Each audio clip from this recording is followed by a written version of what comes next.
Welcome to the You on the Camino de Santiago podcast, Season 2, helping pilgrims get ready for their first pilgrimage walk on the Camino, with your host, Camino guide and longtime pilgrim, Nancy Reynolds of the Camino Experience.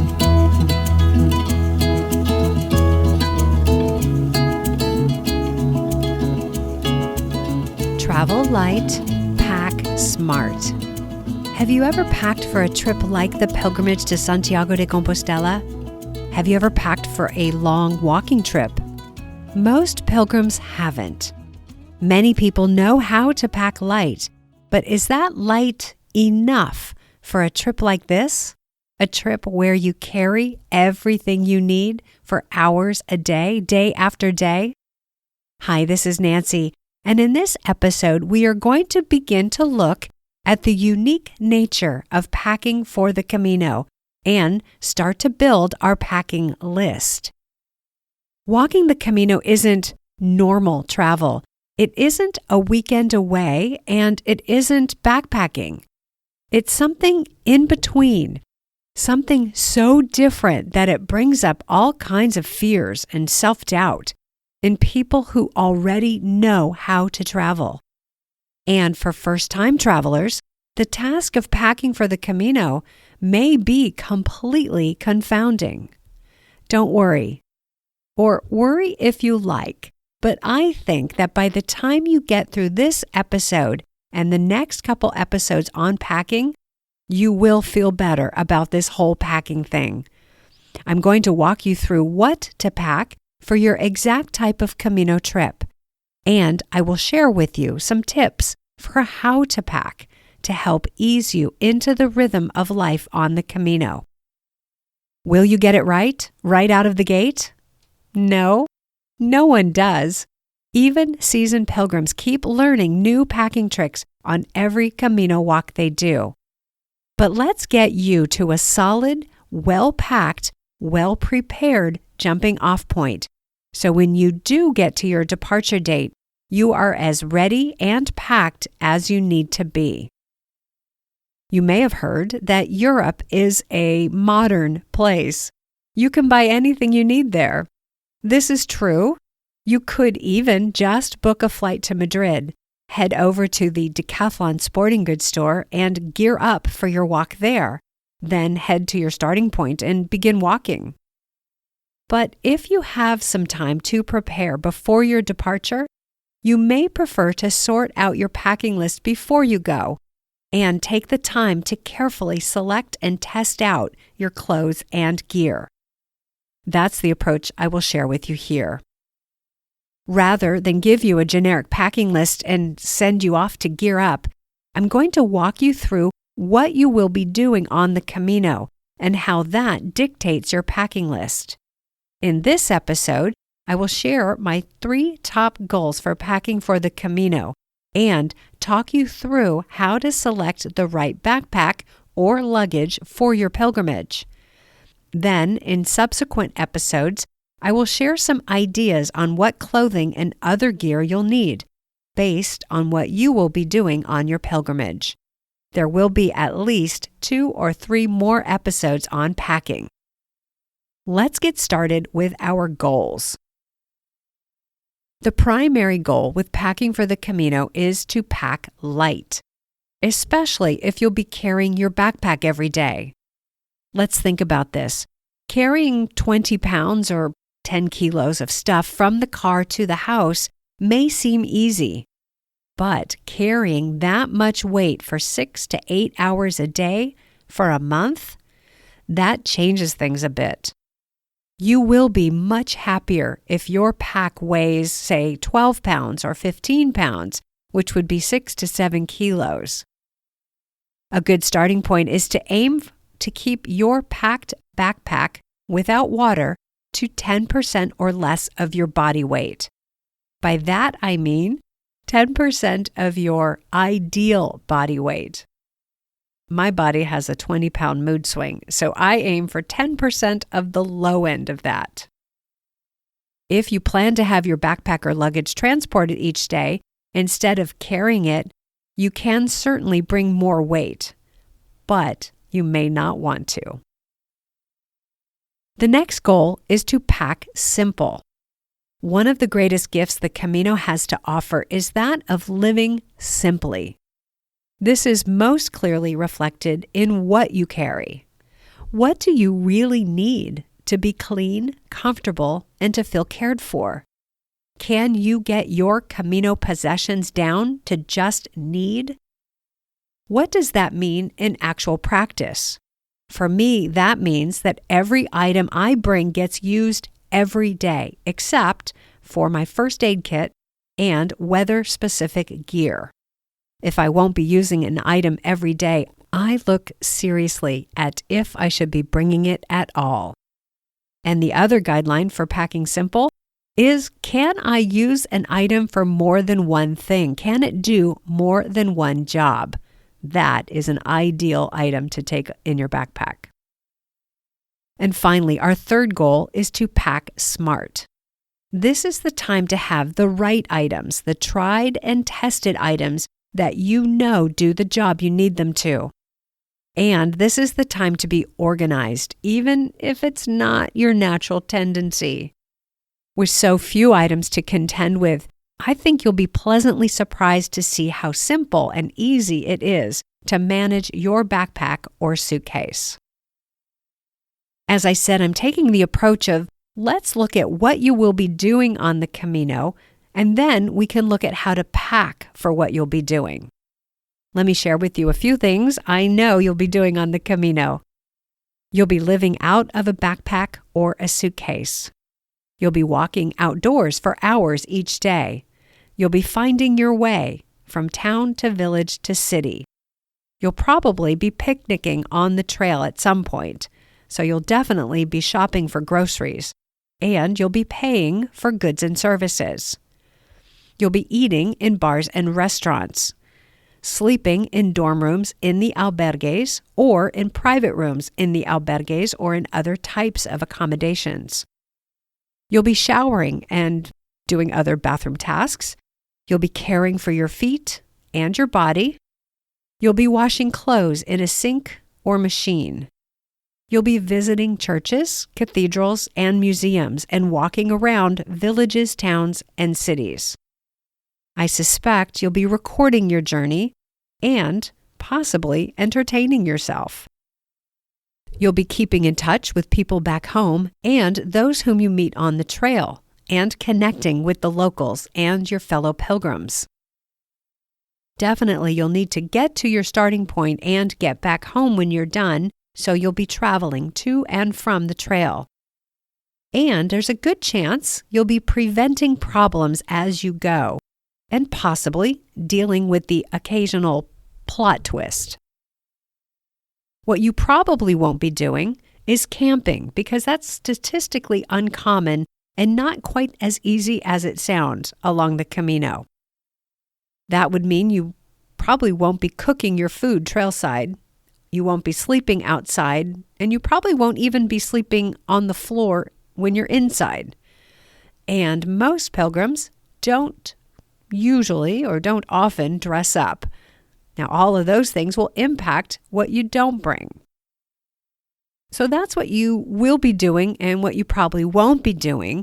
So I'm going to work through that list of things to build the packing list, starting with living out of a backpack or suitcase. That brings up the question, how will you carry all your things? Most pilgrims use a backpack and carry everything every day.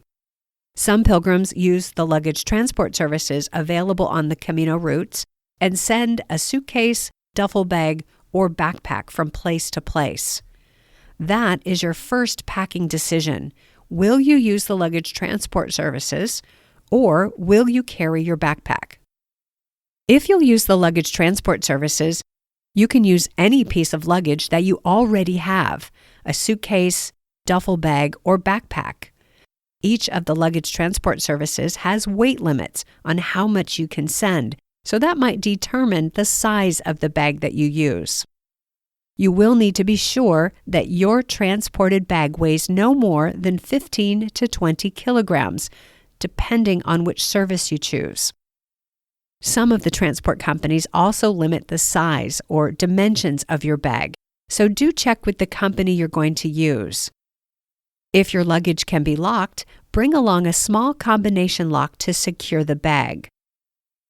If you use the luggage transport services to send your bag, suitcase, backpack, you will also need a small day pack to carry your daily essentials: water, snacks, guidebook or smartphone, a layer for warmth, your waterproof gear, and any medications you need to take.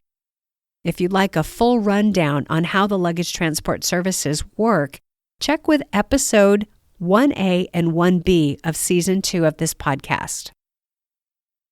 If you will carry your backpack and you don't already have one that's the right size for the Camino and for your body, you'll need to buy or borrow one. Your backpack is one of the most important pieces of equipment for your Camino journey, so it's important to choose the right one.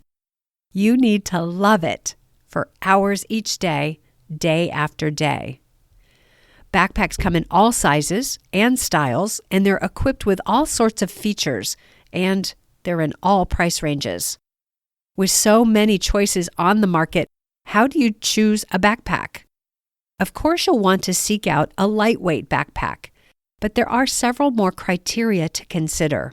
So I'm going to talk about this list of items: how it fits, the capacity, the weight of the backpack itself, how you access your water, pockets, whether it's top loading or side loading, the straps that it comes with, does it need a rain cover, and what cost range are we looking at? Let's start with how to find a pack that fits your body. Well, what does that mean for a backpack to fit your body? This is a two-part answer. The first and most important fit is the length of your torso, not your height, the length of your torso.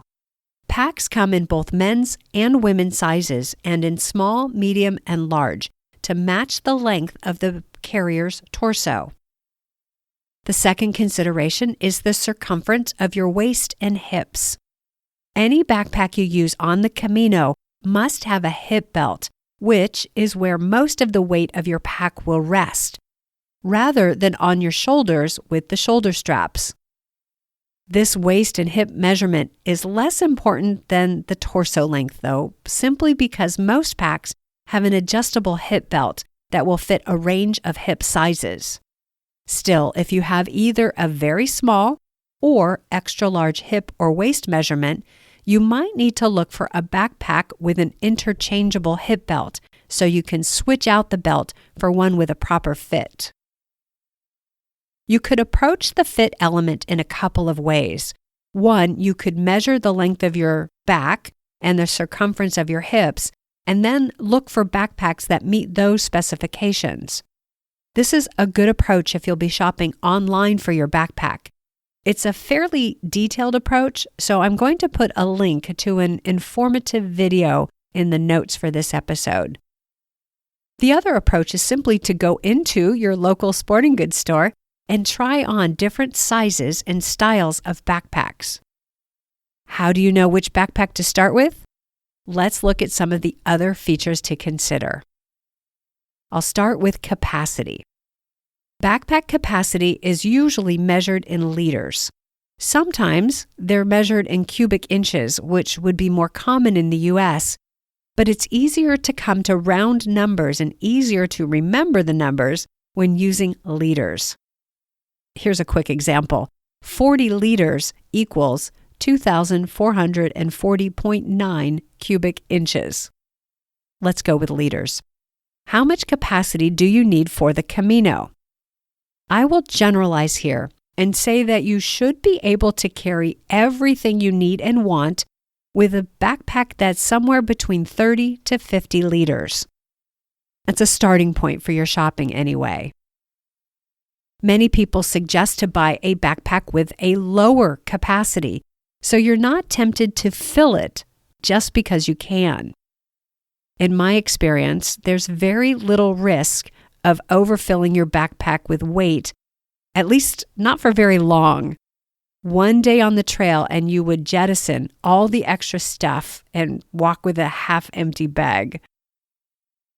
So rather than trying to find the absolute smallest capacity bag and cramming everything into that, I would suggest picking the lightest backpack within the liter range that I mentioned, 30 to 50 liters. I'd also check the weight capacity for the backpack. Some of the smaller backpacks I've seen on the trail actually look unmanageable when fully loaded, as if they're too heavy for their own good when you've got them all filled up. This causes the straps to cut into your body, and it makes it difficult to get the backpack on and off. To avoid these challenges, opt for a bag with a slightly larger capacity. Whatever size backpack you select, be sure that everything you're taking to the Camino will fit inside. In this case, that means everything except for one full change of clothes and your walking boots or shoes. Everything else, clothes, fleece, jacket, sleeping bag, trekking poles, toiletries, smartphone or other devices, miscellaneous items, and food for the trail must have a place inside the pack, preferably with a little airspace to spare. Next, I'll look at pack weight. As a general guideline, as I said before, I suggest you aim for a fully loaded pack weight of around 10% of your ideal body weight. That means if you weigh 150 pounds or about 68 kilos, your backpack plus all the stuff in it would weigh about 15 pounds or 7 kilos. How much of that weight is the weight of the pack itself? Well, there are a couple categories of backpacks. There are lightweight backpacks that weigh in around 3 pounds or 1.5 kilos, and you don't want to go any heavier than this for the Camino. Another category are ultralight backpacks, which sounds really tempting. They weigh in under 2.5 pounds or around 1 kilo. Many of the backpacks in this weight range are designed for climbing instead of hiking, so do check the other features to be sure the bag has what you need. Also, the ultralight backpacks are often on the low end of the capacity scale, so you'll want to practice loading up the backpack to be sure it will carry everything you want to bring. We'll look next at water access. One of the things the pilgrims in my groups have taught me is that water must be easily accessible without having to take off the backpack, which is something I'd always taken for granted with my backpack and its very well-placed side pockets. Does the pack have a space, an access point for a water bladder? If so, do you like to use a water bladder and drink through a rubber straw, or do you prefer a separate water bottle? If you'll use a water bottle, can you reach it and put it back without assistance and without taking off your backpack? If you're not sure, the best bet is to try both the bladder and the bottle, and then decide what will suit you best. When you go to the store to try out backpacks, take along a 76-ounce or 1-liter water bottle and see how easy it is to get the bottle into and out of the side pockets. Also, find a water bladder, stick it on the inside of the pack, and position the drinking tube. Then take the pack off and put it back on a few times to be sure the location of the drinking tube is both manageable and maneuverable. After a few tries of this, you'll have a good idea of what will work best for you. Then, once you take the pack home, be sure to test drive it on a few training walks. The next feature category is pockets. The purpose of your backpack pockets is to help you organize and keep accessible all of your gear. Until you pack your backpack for the first time, second, third, 8th time, you might not know exactly what pockets you'll need. So here are a few considerations for when you're out looking at backpacks. What exterior pockets does the backpack have? Are they sufficient and convenient to store those items you'll need to reach easily during the day on the trail? What interior pockets does the pack have? Are they accessible without unpacking the entire backpack? Is there a zipper pocket that can be locked so you can use a small luggage lock to keep grabby hands away from your medium value items? And once the pack is fully loaded, can you get into the exterior pockets easily? Or does filling the backpack render the exterior pockets too small to be of much use?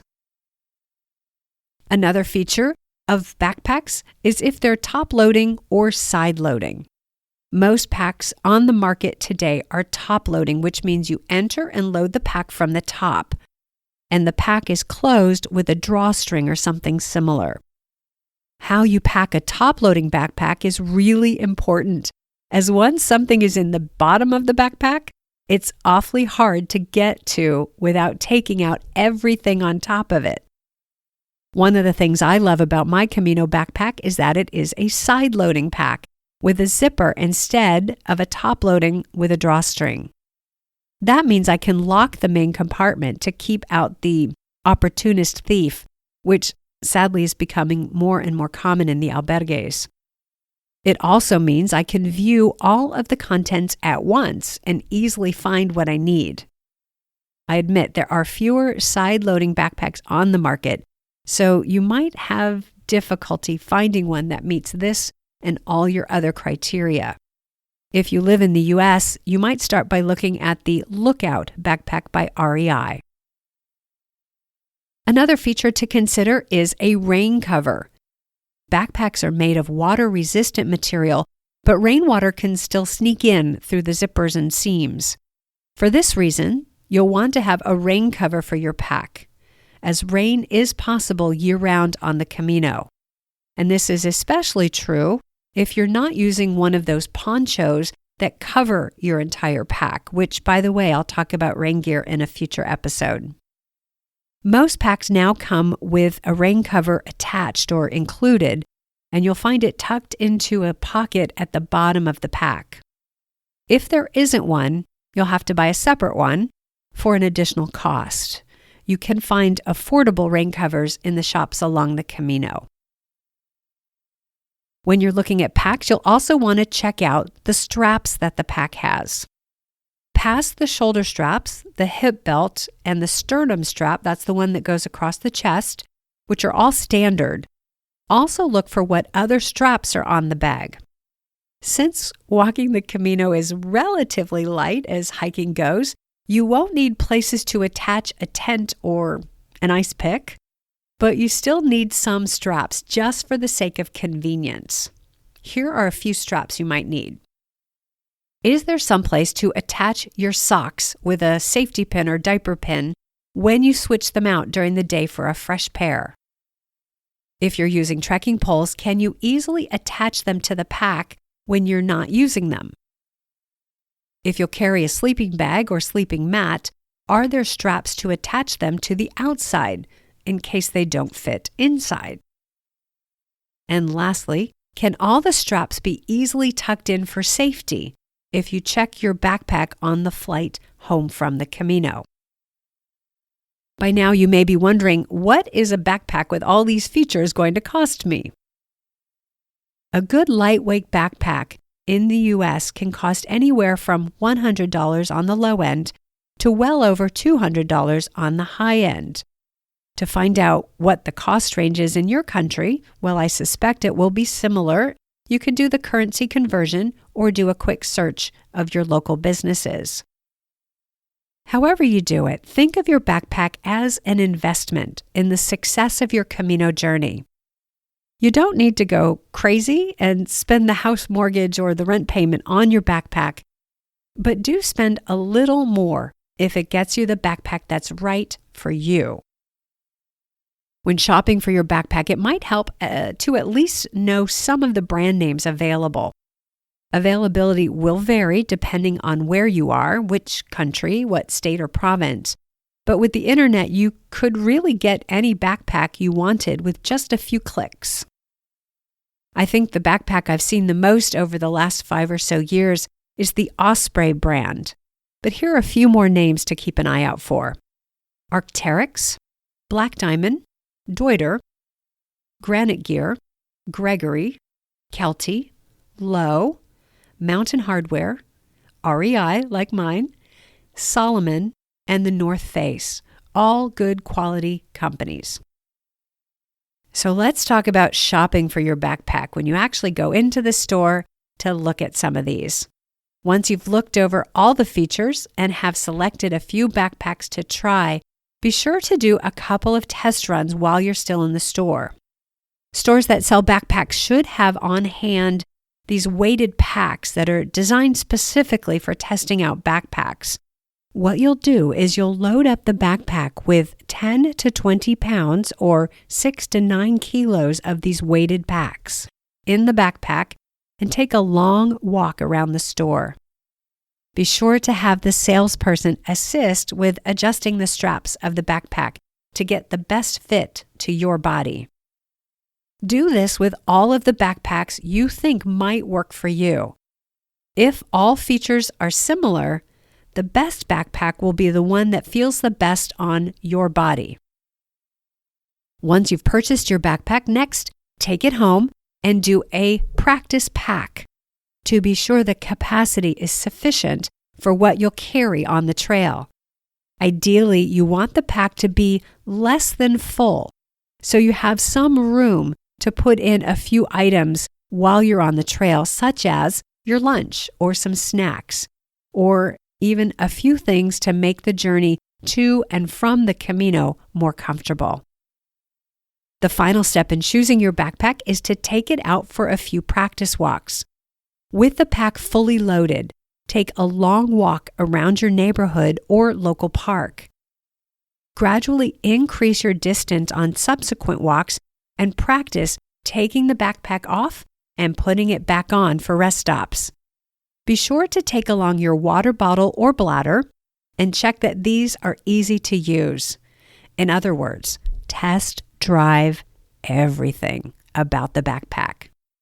If anything about the backpack isn't quite right, consider returning to the store to explore other options. Remember, you will be carrying your backpack for 4 to 7 hours a day, possibly for 30 days or more. It's really important to love your backpack. At any given time on the Camino, you'll be walking amongst anywhere from 20 to 100 or more fellow pilgrims. Most of these people will be carrying their backpacks, like you, and they'll be dropping them outside bars, in front of albergues, and next to their beds. You will want to be able to easily recognize your backpack. And as you walk the trail, you'll meet many people, some of whom will become dear friends, and they will want to find you each day as you walk your pilgrimage to Santiago. One of the ways they'll recognize you, and you'll recognize them, is by your backpacks. One of the ways to distinguish yourself and your backpack and to make it more recognizable to your pilgrim friends is to personalize your backpack. Most pilgrims will acquire a scallop shell, the symbol of the Camino de Santiago, along the way. So that's the first thing to attach to your backpack to identify you as a pilgrim. What else do you want to say about yourself? Some pilgrim organizations offer a unique patch that you can sew onto your bag. Some pilgrims identify themselves with the flag of their home country. Others bring along a small stuffed animal, say, on a key ring, and attach that to their bag. Lapel pins are available for sale all along the Camino. Perhaps you'd like to adorn your pack as you go. Or you could bring pins from home that have special significance. The possibilities are endless. The last topic to address is how to get your backpack to the Camino. Well, it seems like a silly question, right? Of course, it's going with you, but do you check it as luggage or do you carry it on the plane? Your backpack is one of what I call mission critical items that you really need for the Camino walk. You really do not want to lose track of it on the way to the Camino and have to replace it before you even start walking, especially if you've worked your way through this entire episode and have chosen your backpack that carefully. On the way to the Camino, I always carry my backpack onto the airplane. I never check it on the way to the Camino. On the way home, yes. But then what do you do with those items that cannot be carried on? Things like a Swiss Army knife, liquids, and trekking poles. I do always check a bag, another bag, that has those non-carry-on items, plus some of the mission non-critical items that can be replaced and that will not ruin the start of my Camino if they go missing. For this task, you can use an old duffel bag or suitcase that you do not really need or want any longer. Then when you reach your starting point, you can donate it. In addition to carrying all your clothes and other items, you'll also need a way to securely carry your valuables, your passport, cash, and credit and debit cards. Conventional travel wisdom suggests that you should carry these items in a money belt worn under your clothes around your waist or in a money pouch around your neck. This is an excellent strategy for when you're traveling to and from the Camino. When I'm a sweaty pilgrim walking the trail, though, I don't really like to use a money belt or pouch. So instead, I use a fanny pack, which you may also call a waist bag, belt bag, moon bag, belly bag, or bum bag, depending on where you are. You can also use a small purse, like a crossbody bag purse. I also carry a small wallet where I keep my primary debit card and my daily supply of euros. The wallet goes inside my fanny pack. However you choose to carry your valuables, the one important rule on the Camino is it never leaves your body. Okay, let's review. When we pack for the Camino, our goals are to pack light, pack simple, and pack smart. Less is more, certainly, but having the right items that you've tested and know will work for you is definitely the more we are going for. Since you'll be living out of a backpack or suitcase for the duration of your trip, whether that is a week or 2 months or something in between, it is worth the effort to be sure you have the right luggage or backpack. If you will be carrying your backpack and you need to buy or borrow one, you'll be looking at all those features I talked about: fit, capacity, weight, water access, pockets, straps, and of course, cost. Do you need to have exactly the right backpack for the job? No, you don't. In reality, you can walk the Camino with any backpack that is big enough to hold everything you need to take. But since you'll be wearing your backpack for hours a day, day after day, it's worth being sure it is at least comfortable. I wish you great success in finding the perfect backpack for you. And in our next episode on packing, we'll start to look at what you will be putting into it. Now let's go to this episode's top tip. I'll be talking about footwear in one of the upcoming episodes on the topic of packing, but for now I want to introduce you to what I call transformational footwear. Well, I can't take credit for the term, honestly, though, as I learned it from a pilgrim I met on the Camino. It's funny, I even remember exactly where I met him. That's how much this resonated with me. We were sitting on the side of the trail under a shelter on the long 17-kilometer stretch between Carrión de los Condes and Calzadilla de la Cueza on the Camino Francés. He had kicked off his boots and socks and was airing out his feet, sporting a pair of flip-flops, those lightweight, brightly colored flip-flops you see on the beach or at the pool, or in the shower at the gym.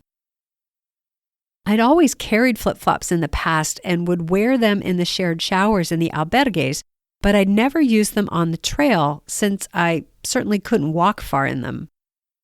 But I learned that day that flip-flops are perfect for break times, for anyone who can't or doesn't want to walk around barefoot. I keep mine handy for when I have my boots off and then decide I need to walk across the plaza to the trash bin or into the bar to use the restroom. 2 things I don't want to do with bare feet. The best part? Flip-flops are super lightweight, and now they serve 2 purposes, trailside breaks and showering, which I think makes them a total win. And the brighter the color, the better. Thank you for joining me for this episode of the You on the Camino podcast. Bye for now.